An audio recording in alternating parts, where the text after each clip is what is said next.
All right, let's get going. So thank you again for joining us today for the second annual Eaton Symposium. I'm Phoenix Alexander. I'm the Klein Librarian for Science Fiction and Fantasy here at UC Riverside, where we have one of the world's largest catalog collections of science fiction and fantasy. The Eaton Conference has historically been a really important piece of programming around the collection. And historically, it brought together fans of science fiction, scholars, curators and the wider community. And this symposium series aims to honor that tradition and continue it, albeit in an online setting, which actually allows for more folks to attend in some ways today. So some of the people you'll be hearing from are based in different parts of the world today, different parts of the country, and we're really fortunate for them to join us. So uh, 2026, in many ways, is already off to a bit of an unsettling start. And I was in another Zoom event yesterday with John Clute, famous novelist and science fiction critic, and he gave this wonderful quote I'd like to share. He said, "Those who don't read science fiction are doomed to repeat it." And in that spirit, I hope you'll think with us today about the function of science fiction as a theoretic as well as an aesthetic in navigating our present and, of course, our future.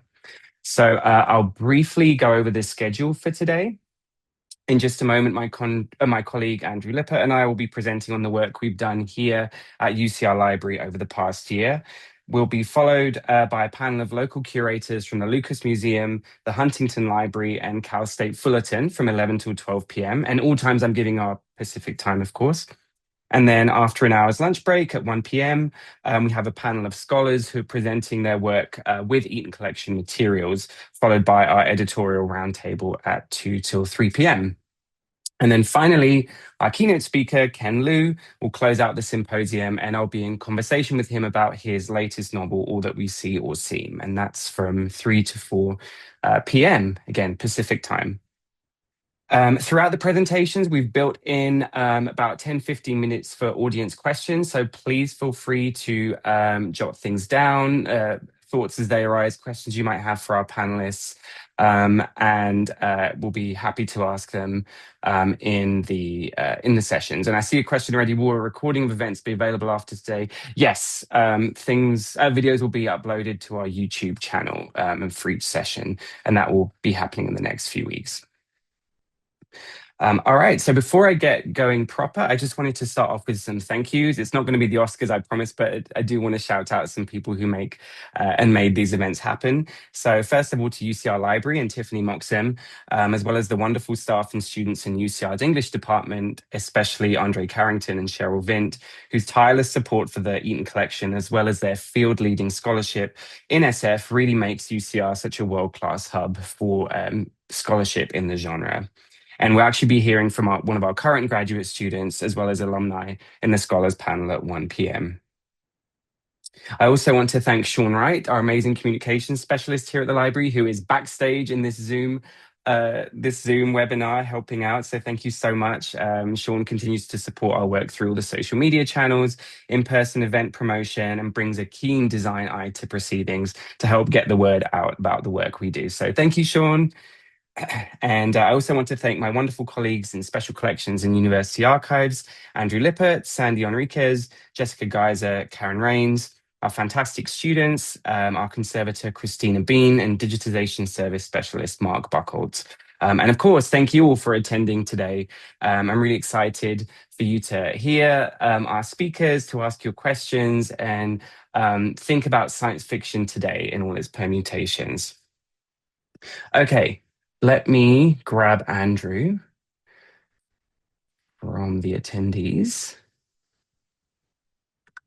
And then I will also share my screen.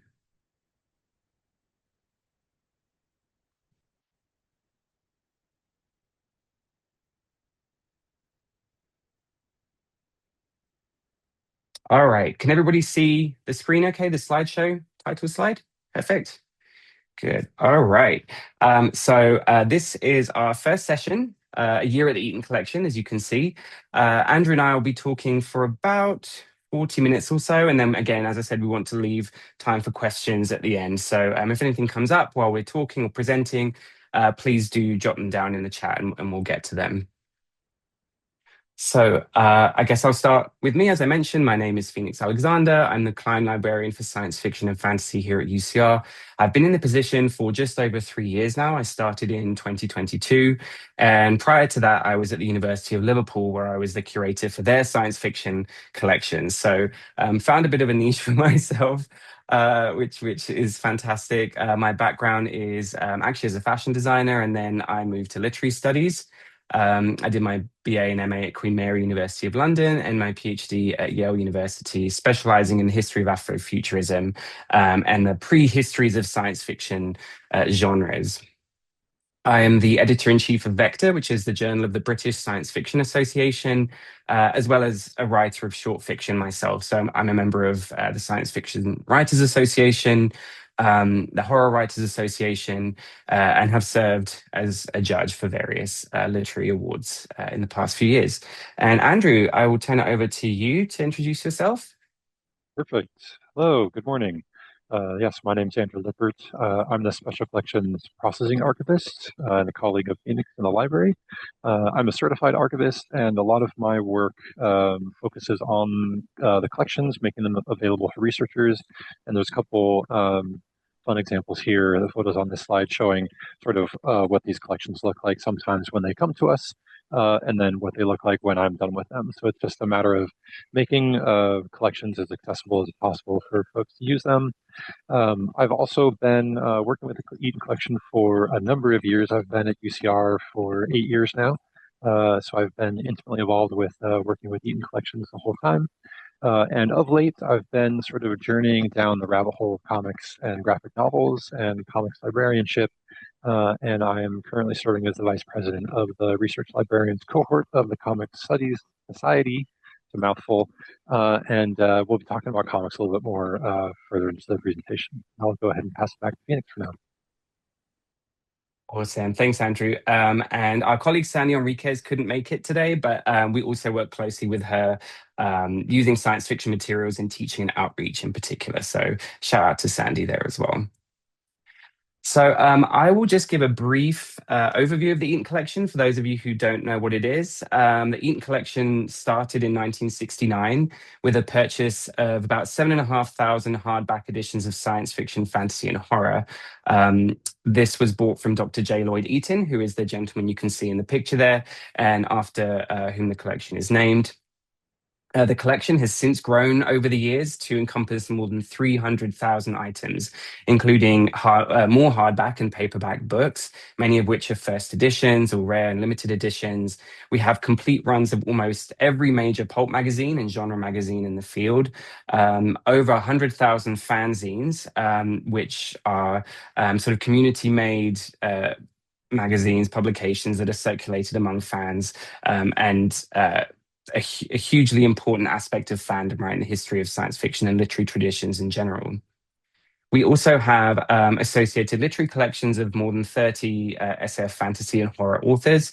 These are archival collections. So an archival collection is everything including manuscripts, typescripts, objects, correspondence to do with an author's life and work, as opposed to their published works that you'll see in book forms.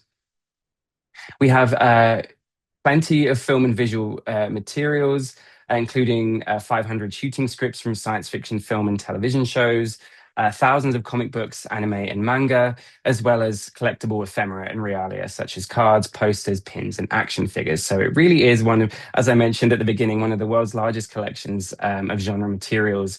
And it's been amazing to kind of start working with it over the past 3 years and think about, how we collect, how we grow the collection, and how we make sure that the collection speaks to a 21st century public as well as an academic community.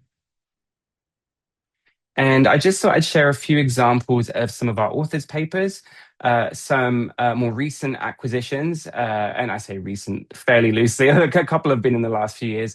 So we have the papers of Paul and Karen Anderson, for instance. You can see them on the far right here in this image in cosplay. Terry and Carol Carr was a recent acquisition last year. Terry Carr, obviously, uh, famous editor in the field, and Carol Carr, an editor and author in her own right. We have Nalo Hopkinson's papers, the papers of John Jennings, Jamie Goh, and again, a recent acquisition were the beginnings of the archives of Stephen Barnes and Tananarive Due. And from these images here, you can kind of see both the fandom side of things in the photograph, but also the annotated manuscript pages that lets you really have an insight into how authors work and how their texts change throughout the publication process and the creation process. And the third image you can see here that's signed to Nana Do at the bottom is a kind of manifesto of sorts. So in some authors' archives, you'll find these more personal writings that again give a completely different insight into the life and work of an author. So these are just a few of the archival collections that we have here in the Eaton collection. And part of my job as a librarian for the Eaton collection is to, as well as do the collection development side of things and the teaching, is to make sure that folks know about the collection, right, through events such as this and in other local media and more widespread media. So a couple of years ago, we purchased the artwork for the front cover of The Left Hand of Darkness by Leo and Diane Dillon. You can see this here on the image to the right. And to the left, this is how it appears in the paperback form, the Ace paperback. And this was a really significant acquisition for the Eaton collection. The Le Guin estate posted about it, super happy that it came to us at the Eaton. And it was covered in a local newspaper, a KQED that you can see here. And that's the title of the title of the article there. And very recently, as in it just dropped the other day, we were fortunate enough to be featured in an episode of Lost LA, the PBS show based out of PBS SoCal. So last year, Nathan Masters, you can see here on the right, and the PBS team came to the Rivera Library and recorded a segment about materials relating to local fandom in Los Angeles. So I got a chance to sit down and hopefully not be too embarrassing on camera as I chatted with Nathan and showed some objects from the collection, some notable items. You can see the Amazing Stories first issue there. You can see the Analog magazine issue that was the debut of Frank Herbert's Dune, as well as, again, fandom materials from the Los Angeles Science Fiction Society, Science Fantasy Society. And the whole episode is available online. You can view it. It just dropped the other day. It's 26 minutes long. It's sort of split into three sections. The first 10 minutes cover the Eaton collection. The second is based at the One Archives with Dr. Lexi Johnson, who's a curator there. And then the final section features Dr. Ayanna Jameson talking about the Octavia E. Butler papers at the Huntington. So definitely check it out. And again, it's just been amazing to get the Eaton collection materials out of the stacks and into a kind of wide audience like this. So these are other really important things that we do to make the collection accessible. I'll talk about a few new arrivals. Obviously, part of my job again is to build the collection, to acquire materials either through donation or purchase. What you can see here, these are a few issues of the complete 10-issue run of Monster World, which ran from 1964 to 1966. This is a spin-off of Famous Monsters of Filmland, edited by the science fiction collector and promoter Forrest J. Ackerman, or Forry Ackerman, as he is known in fandom. Launched in 1964, this particular title sought to further capitalize on the mid-century horror boom among adolescent and young adult readers, blending monster movie nostalgia with contemporary genre updates. So as you can get a sense from the covers here, its content leans heavily into film fandom, special effects lore, and sci-fi camp, but it also provides early insight into the cultural anxieties of the 1960s, particularly surrounding gender roles, nuclear threat, and evolving racial representations in mass media. And it features horror icons within its pages such as Bela Lugosi, Boris Karloff, Lon Chaney, and covers international and domestic film productions such as the British Hammer Films and Japanese kaiju cinema. And it relates to our existing collection. So we have the Forrest J. Ackerman collection on science fiction, fantasy, and horror. And again, this is something I think about as a curator, as a librarian of the collection as it grows. How can I build on what we have already and showcase new aspects of science fiction history that we might not have represented yet in the collection? Another new arrival has been the Bob Markovich Babylon 5 set photo archives. This is an amazing collection of about 30 photographs that showcase, as the title suggests, the sets of Babylon 5, the television show. And in the photographer's own words, the Babylon 5 film sets project examines the physical space of fictive realities created in film, the creation of desire around the viewer, and the viewer's desire to accept and assimilate narrative space. The images record facades made of simple materials that become a vital part of the complex physical space and story. The sets are built and disassembled as ephemeral architecture and design, serving the film narrative.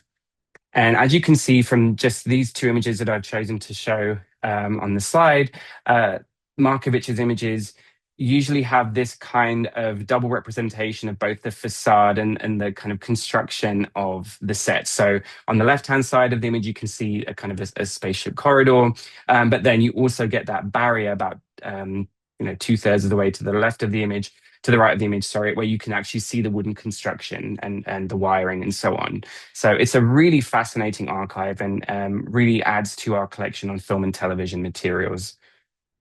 And here are a few more images from that.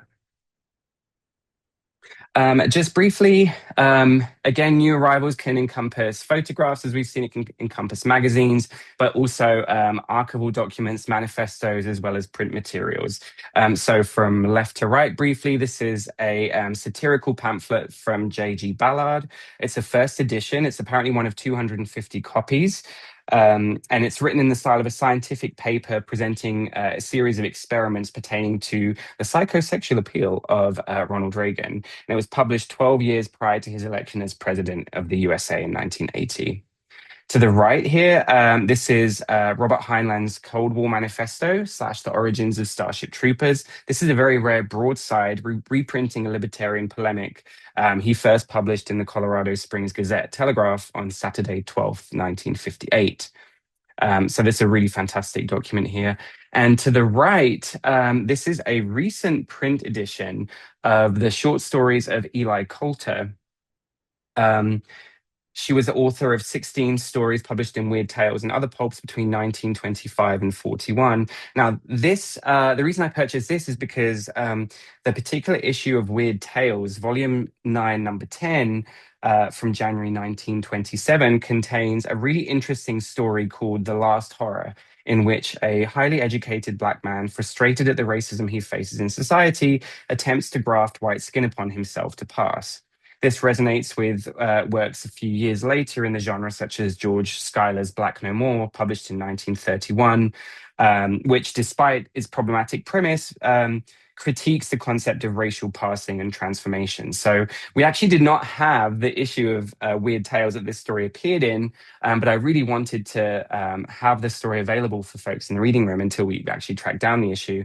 So this is, again, a more recent collected volume of Eli Coulter's stories in which the story is printed. So, and I'll talk a bit more about how we use that later on.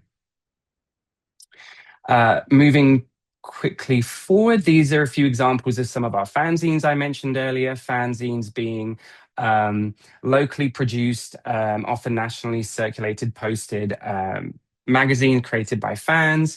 They often featured fan art, fan fiction. You can see here that there's some really amusing examples. So the two on the left here, From a Certain Point of View and Kessel Run, obviously to do with Star Wars fandom. And then we have some Tolkien honor on the right here. So Myth Law and the Tolkien Journal, which are slightly more serious in tone than the more pulpy the issues you see on the left. And again, they actually contain folk or fan songs relating to certain franchises, certain novels and stories. And again, a really wonderful record of science fiction history. We also, a few years ago, acquired a copy of The Blazing World, which is a very early example of science fiction, published in 1966 by the Duchess of Newcastle. Really interesting text. Obviously, very old, very valuable, but we have digitized it in its entirety. So you can actually visit it at the link you see at the bottom of the slide here. But we also have a modern printing of it from 2024 from Beehive Books, which is a beautiful collector's edition illustrated with slip cover, illustrated by Rebecca Dunlap. Um, which, as you can see, the contrast from the original to the modern version really makes the text much more accessible and eye-catching, especially for younger readers who might be right. And even I'm intimidated by approaching the actual original text. So yeah, the printing is robust. It can be handled. It can be read um, without too much trepidation. And again, the illustrations just really adapt it into a much more vibrant, I guess, artifact for a contemporary audience at least. And this copy features an introduction by Brooke Bolander, who is an awesome contemporary author. If you don't know their work. All right, that's just a little taste of some new acquisitions that we've had. I'll pass it over to Andrew to talk a bit about one of our ongoing projects with the J.K. Klein photographs. Yeah, thank you, Phoenix. So I'm happy to talk a little bit about this big project. So this is a large collection of photographs. For those who don't know, J.K. Klein was sort of the officially unofficial photographer of science fiction fandom through the second half of the 20th century. And his collection includes about 60,000 photos. And back in 2017, there was a pilot project to digitize a batch of not quite 6,000 of those photos, mostly focused on a handful of large conventions. Those were digitized and put online. And then in sort of starting in late 2019 through early 2021, we undertook a large metadata revision project. So we had received a lot of community feedback over the years, and we wanted to update the metadata that was associated with those photographs. So, correcting some of the descriptions, or adding or correcting identifications of individuals who were participating in the fandom community, attending conventions and things like that. And so we took all that community feedback, and it took about a year and a half or so. But we got all of that published back up in 2021. So that was a really big first step, working with this collection and sort of enriching the information around it. The new piece is that starting in early 2023, we began capture of the remaining 50,000 photos. And so we are approaching, I think we're about 2/3 or 3/4 of the way through capture of the photos. And this past year, Phoenix and I have been spending quite a bit of time doing all of that description and metadata work again for the newly captured photos. And so go ahead and go to the next slide here, Phoenix.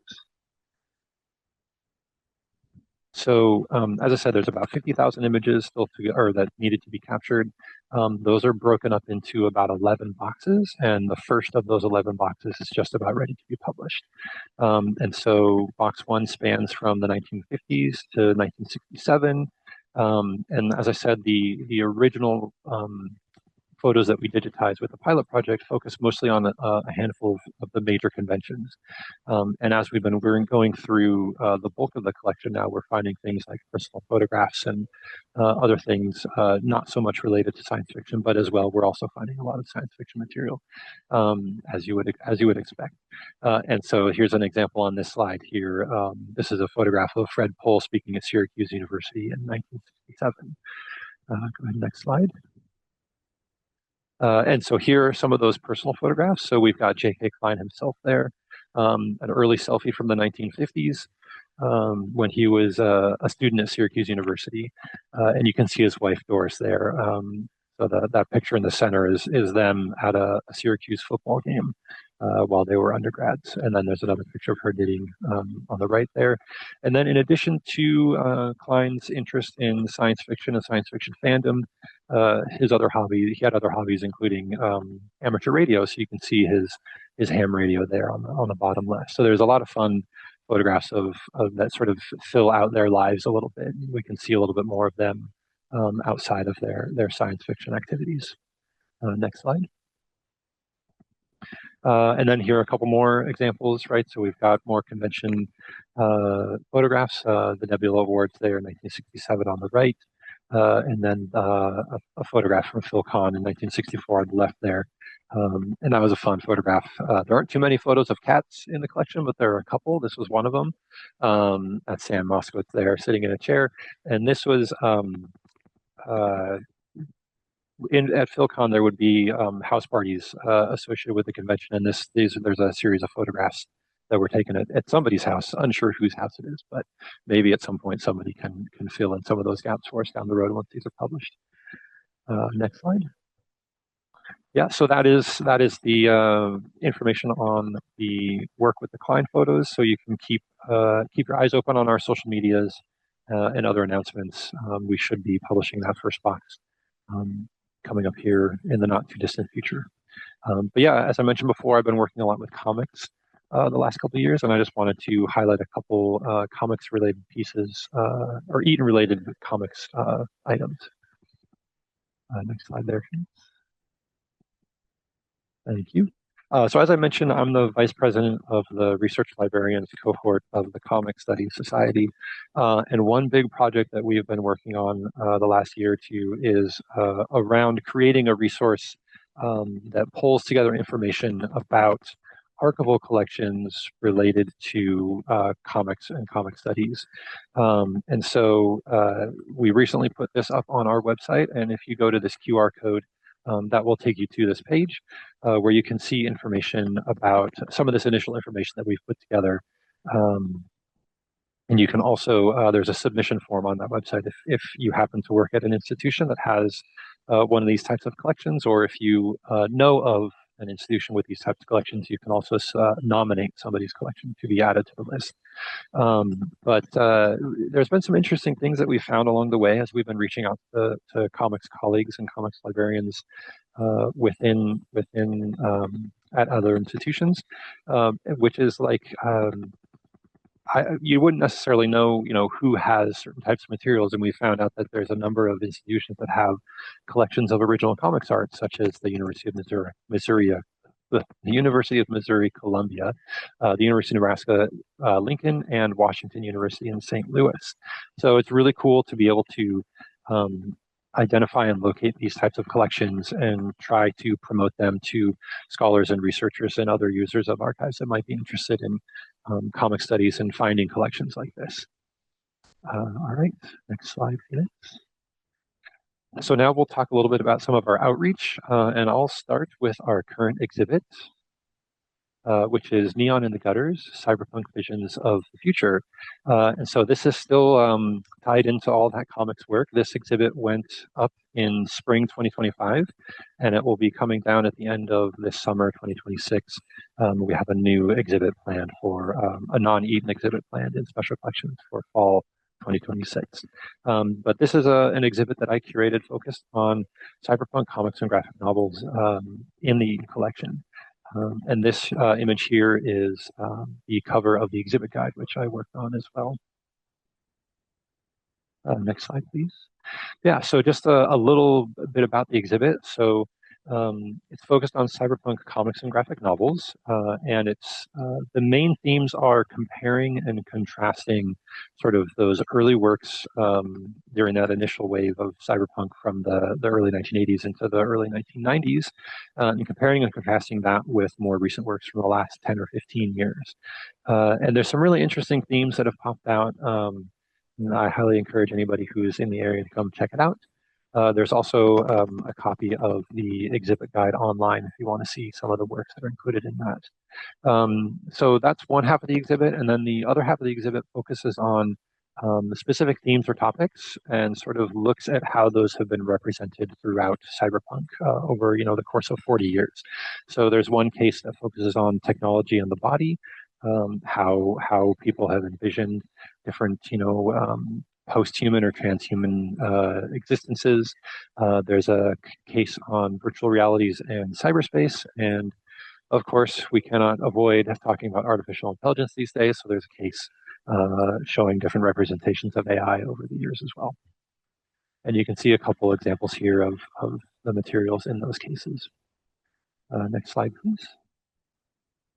And here's a few more photos. So, of course, cyberpunk started in science fiction literature, and so the first case as you walk into our department sort of grounds you in that context. and gives a little bit of an introduction on sort of where cyberpunk came from. And then once you get back into the main display area, it's all focused on comics there. And I did want to just give one little shout out here to the wall art that you can see in that bottom right picture. This was truly a labor of love. It took quite a long time to design and figure out how we were going to install that. And I just want to give another shout out to our conservator, Christina Bean, who worked tirelessly to help make that a reality. There was a lot of brainstorming and problem solving to figure out how to make that work, and I think it came out great.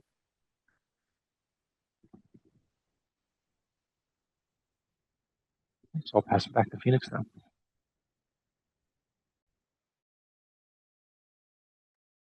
Awesome. Thank you, Andrew. Yeah, I mean, the exhibit really is fantastic. I know we had conversations for about a year as you were researching and finding the text and narrowing it down to just what's in the cases. I know there's been carts and carts of science fiction comics and graphic novels. I did see a question in the chat asking if the brochure is available remotely, but as you mentioned, there is a QR code, I believe, that folks can scan and download the brochure from. I believe it's linked on the exhibit's announcement page, and I will try to dig that up and I can plop it in the chat for people. Perfect. Thank you so much. I see Sean's writing an answer too. So thank you so much, Sean. All right. So as well as local exhibits, we also loan materials out to exhibits around the country. And I'll just talk about a couple of recent examples. Again, this is bringing the Eaton collection materials to a wide audience and tying it into local programming, right? Programming happening at major events in science fiction fandom and the science fiction community.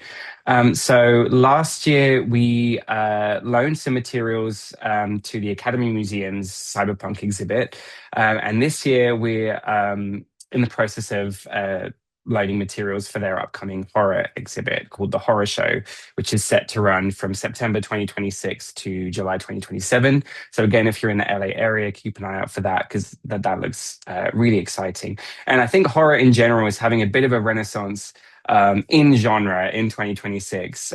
So it's great to honor the tradition of horror, right, in this way and see it showcased in an exhibit at the Academy Museum.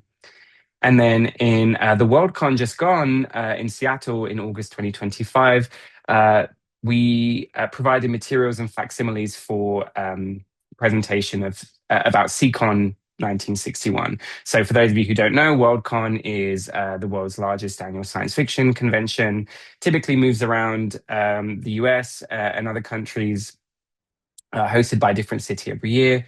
And there's usually in the exhibits room and organized by the exhibits committee, an exhibit that honors previous World Cons that have taken place in the same location. So as you can see from the poster here, Seattle hosted Worldcon in 1961, and we provided reproductions from the J.K. Klein papers and the F.M. Busby papers. And this is what they look like in the actual exhibit hall itself. Excuse me. So where we can't send original items because of their fragility or because of the transportation and how they're displayed in terms of climate control, in terms of light exposure. Again, our wonderful conservator Christina will actually work with us to make really high quality, almost indistinguishable facsimiles of materials that we can then send out and have displayed without anxiety. So it's quite small, but on the leftmost image next to the Hugo Awards statuette, you can see a copy of the first edition of A Canticle for Leibowitz. And that was a facsimile cover, I believe. And then to the right, you can see the CCon progress reports. These were also facsimiles too, I believe. So again, really cool exhibit and a really great way of showcasing the history of science fiction fandom. And we'll continue talking a bit about outreach in the context of instruction as well. So as well as exhibits and curating presentations, we also obviously work with our faculty and students here at UCR Library and even beyond to use the science fiction materials in a teaching capacity. So Let's talk about some of that. This is just a whistle stop tour of some of the events that we've done over the past year. So the LA Archives Bazaar that took place on October 18th. This was actually where I got to see the preview or the kind of a sneak peek of the episode, the PBS episode that I mentioned earlier, as well as be on a panel with Lexi and Ayana to talk about our collections, our work with the materials. And the LA Archives Bazaar is itself a really big event that brings together local communities, institutions to showcase their collections. Sandy and I tabled at the IE Zine Festival at the Cheech in downtown Riverside in June. And tabling typically involves, bringing materials and our banner and sort of letting folks know we're here and what we have. And again, what we do to get around bringing the rare materials, valuable materials out of the library. We have our own teaching collections whereby duplicate items of periodicals and comics in particular that are eye-catching, that can be handled in a safe way, are brought out to events such as this. So the public can pick them up, flip through them, again, without anxiety, and get a taste of what we have in the Eaton collection. And then in September, we also do programming, academic programming or academic programming. So I presented at Speculative Fiction Across Media, and there's an F-bomb coming up, so please forgive me. But my presentation was about representations of artificial intelligence in science fiction. And what's always interested me in the history of the genre is how so many different texts that we encounter can be read as science fiction. The promise of them, the utopian dream of them, right? Which can often be quite at odds with their actual function. So the images progressing from left to right, they talk about the character of Olympia in E.T.A. Hoffman's The Sandman, who is a construct, a sort of alluring feminized construct. We then jump to Ex Machina, a still from that film from Alex Garland. And then finally, we have Grok's Annie as kind of the latest iteration of this feminized promise of artificial intelligence, which doesn't always act in a way that you expect. Other events include a race with the Center for Ideas and Society on horror and race in the Eaton collection. I mentioned that horror is having a bit of a renaissance in the genre right now, in the field of Fantastica, as John Clute might say. And this was a great event that brought together, again, local community members and staff and faculty to showcase some items relating to horror. So I'll show you just a few of those. These are comparative images from the John Jennings papers and the John Jennings written illustrated graphic novel adaptation of Kindred. One of our students will be presenting her work on this later in the symposium, but I thought it was really interesting to show how initial layout sketch from his papers looks like in comparison to the final published work. And I won't say too much more about that because Michelle's going to cover that later on. And in terms of other horror materials showcased at this event, these are two novels from Clement Palmer, who was a Peruvian literary critic and writer. And this novel, Death Out of Life, has similarities with the science fiction novel The Invention of Morel, published by the Argentine Adolfo Bioy Casares, 1940, both of whom are influenced by Poe, to tell these kind of gothic but also science fictional narratives of time travel, time loops, and almost, I guess you might call it cloning, but that doesn't quite cover it as it appears in this text. And then this is another work. I believe this is later, not XYZ Novella Grotesca. And this was written by Palmer when he was in exile in Chile, and it constituted one of the biggest scandals in Peruvian literature. Then the book follows a machine that can turn movie characters into real beings and is an early example of media fantasy, so-called fiction that incorporates and directly comments on mass culture. And again, another early example of Peruvian science fiction. And he would also write Malevolent Tales and Malignant Tales. Sorry, these were earlier works from 1904 and 1925, respectively. I mentioned the History of the Eaton Conference. This was an in-person conference that took place in April 2025, organized by Andre Carrington and his amazing graduate students. And what we can see on the image there is an example of the tabling we do at these events. So I mentioned our duplicate materials that we take out to events. This is what they look like out in the field, basically. So very eye-catching. So many fans of science fiction in particular come to it through a visual medium, and it's great to bring people in, show them what we have, and as well as handing out promotional materials such as flyers, postcards, and so on, and exhibit guides from recent exhibits. And then the screenshot to the right, you can see one of our presenters uh, presenting about the horror movie Us. Andrew, should I turn it over to you for the last section on archives? We probably have about 8 minutes, and then we could 5 to 8 minutes, then we can Mhm. take some questions, if that sounds good. Yeah, I think that's good. So we've given a pretty good overview of sort of the types of materials that are in the archives and what we do with those in terms of outreach and instruction and promoting our materials. But we did want to just give a brief sort of have a brief conversation about sort of like how do you donate to an archive? How do you get things to the archives, right? And so there's a couple good resources. In particular, the Science Fiction and Fantasy Writers Association has a very useful legacy kit. And as part of that, it talks about thinking about donating your materials to repositories, and so that's a really good resource to start with, especially for any current or aspiring creators. And then one thing that's really valuable to do is to look at different institutions and see if they have collection development policies or collecting strategies. The Eaton has one, thanks to Phoenix, who did a great job creating one not too long ago, I think a year or two ago. And so yeah, that's a good way to sort of see what kind of materials institutions are interested in acquiring and adding to their collections. And there's a little screenshot here showing sort of how that is broken up and categorized for something like the Eaton collection. Go ahead, next slide.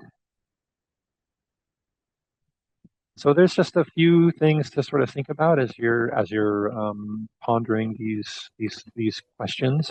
So one thing is to just figure out sort of like where does it make sense to donate your materials, right? Is there a place that you're connected to, or a place that is nearby to you, local to you in some way?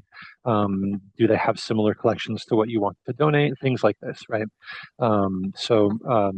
Once again, checking with collection development policies is always a good thing to do. You can reach out to curators or archivists or librarians working in special collections and archives. We're all always happy to chat. We're friendly, and so if we're happy to answer questions about these types of things.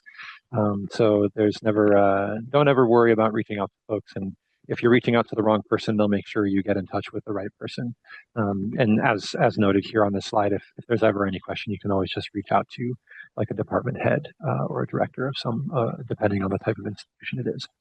In the meantime, while you're sort of thinking about where it might make sense to donate materials, you just want to make sure that you keep everything safe, right? So storage is a really big piece of this. You want to keep things in secured locations, cool and dry. You want to be out of direct sunlight. You want to be out of the elements. You want to be away from any pests or things of that nature. And so that's just something to keep in mind as you're holding onto your materials. And uh, we've linked here one example of archival storage. There's a lot of different places you can find these things. Finding acid-free boxes for your collections if that's something you really want to pursue, and if you're feeling, as it says, if you're feeling fancy and you want to help future archivists out, that's great. And a lot of people, I showed some pictures at the beginning during my introduction of what some of those boxes look like when they come to us. So don't worry about whatever sort of organization you may or may not have for your collections. we've seen it all, us archivists. Whether it's we call it the desk sweep, right? So that's just sort of sweeping everything on your desk into a box. We've seen that, and we've also seen boxes that come to us, and you look at it and you say, "Wonderful! I don't have to do anything. It's already done for me, very nicely organized." So again, don't worry about it. That's what we're all here to take care of once the donation comes to us. And then again, you always want to ask all the questions you have, to curators, both before and after donations. Most of the time, donations are an ongoing relationship, right? There's a lot of conversation beforehand. At some point, you come to an agreement and make a donation, but even still, the transfer of materials can take time. Sometimes multiple donations, multiple deliveries, and of course, archives always do everything they can to make the materials available to donors, right? So if you donate your materials to an archive and then you come back and you're saying, "Oh, crap, I forgot, I need something from what I donated," the curators and archivists are always going to make that available to you. Um, and yeah, one big piece too, and we'll talk about this on the next slide as well. Uh, Always make sure to have in mind contacts going both for yourself currently and going forward, right? So thinking of heirs and next of kin, or for your estate, however that needs to be done. If you're going to keep copyright and you want your estate or your family members to keep copyright, um, having a contact information is really important for the archives to be able to reach out to whoever is going to hold on to that copyright going forward. Let's go ahead and next slide. And so once you had all these conversations and you've gotten comfortable with the curator and the archives and the repository itself, you eventually get to a deed of gift, which is just the contractual agreement of signing over the property to the institution. Every archives will have some document along this lines. Everybody's is going to be a little bit different, but basically it's just an agreement that you are transferring the materials and the ownership of the physical property from yourself to the institution. And there are always going to be questions along the lines of, like, who's going to hold the copyright? Like, you can keep the copyright, or you can assign the copyright to the institution, things like that. And then there's usually parameters in terms of what the institution is going to do with the materials and what services they will provide to the donor and things like that. So that pretty much summarizes all of that, the short version. I don't know if there's anything else you want to add to that, Phoenix. No, I think that's a great summary. So yeah, number one, we don't mind the condition as long as there are no bugs, preferably, and as long as there is no mold. So no bugs or mold, please. But yeah, any kind of institution, as Andrew was saying, that you want to donate materials to, they will have a version of this document. So the important thing to look out for is selecting the rights. Options. So most donors might choose, for instance, like the second option you see here on the leftmost page, which is we own the copyright of the donated material and wish to retain the rights. And then the terms and conditions on the right show the duties of care for the accepting institution, right? So we'll keep it safe, we'll keep it, we'll manage access to it, and so on and so forth. But yeah, I think that pretty much covers it. So this is our last slide. I'll keep this up while we go to Q&A, just because it has some links that you might want to check out. As Andrew mentioned, you can email us, you can reach out on social media if you have any questions down the line. But we have about 10 minutes left, so if there are any questions, feel free to drop them in the chat. Oh, and I see actually a question's popped up. So Alex asks, what sort of opportunities do you have for involving students in intro to science fiction courses in college? So we have a team of student workers that actually work part-time in special collections that help run the reading room, the workroom. They process patron requests. But obviously these are local to UCR. In terms of kind of graduate students, we have graduate students who work with the collections and also who TA and teach with the collection too. Was that the kind of question you had in mind? Alex. And actually, I know, well, still can't say more about that yet, but yeah, we do have some plans for projects down the line remotely. I haven't, I've worked with, I would say, faculty remotely more than students. Faculty at NYU, for instance, who wanted to use or draw upon the Eaton collection materials for a session. If there are any students or faculty who would like to, for Andrew or I or one of our other colleagues to do a Zoom session where we could teach with materials such as this, we would be very happy to do that too. Um, yeah, or if there are graduate students who want to kind of design a syllabus and want to include some images and materials, we can also help facilitate that.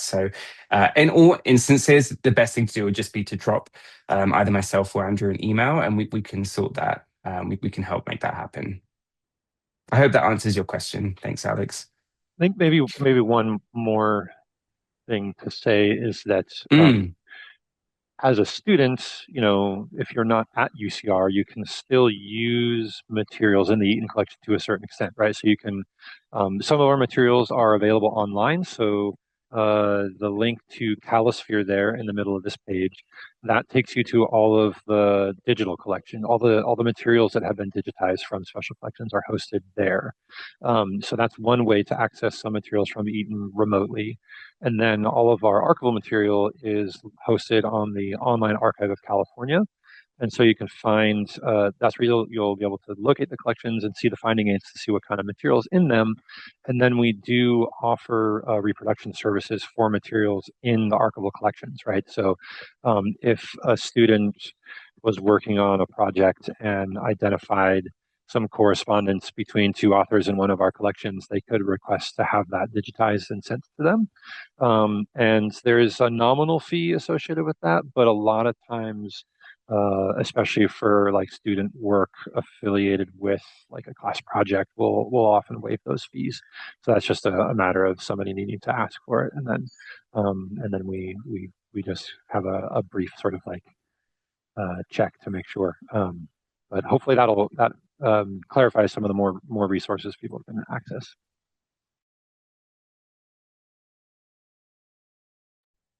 thanks for that, Andrew. That's super important.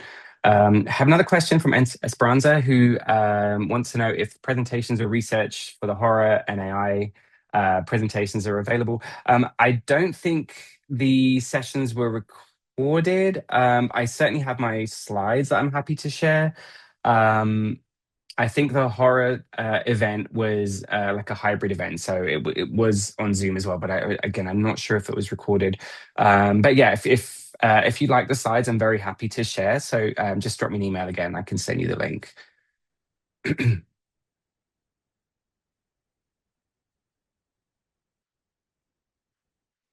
Any other questions from the audience?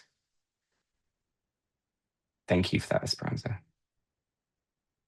Just make a note.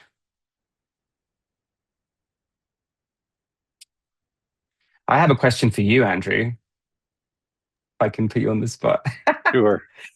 How hard was it to whittle down the selection, you knew this was coming, of Yeah. all the comics and graphic novels you were reading for your exhibit into how many Uh, items is it for the exhibit? Was it like 30 maximum? oh, now you're really putting me on the spot. Around Uh, around 30 or yeah, 20. no, I think there's more than that. I think it's more than that. Hmm. Yeah, that was a lot of work. So I spent about a year doing all of the like reading and research and curation for that. So identifying, well, finding the titles, right? And then because one of my big questions around this was like, are there cyberpunk graphic novels? Because I had never seen one before, which of course there are.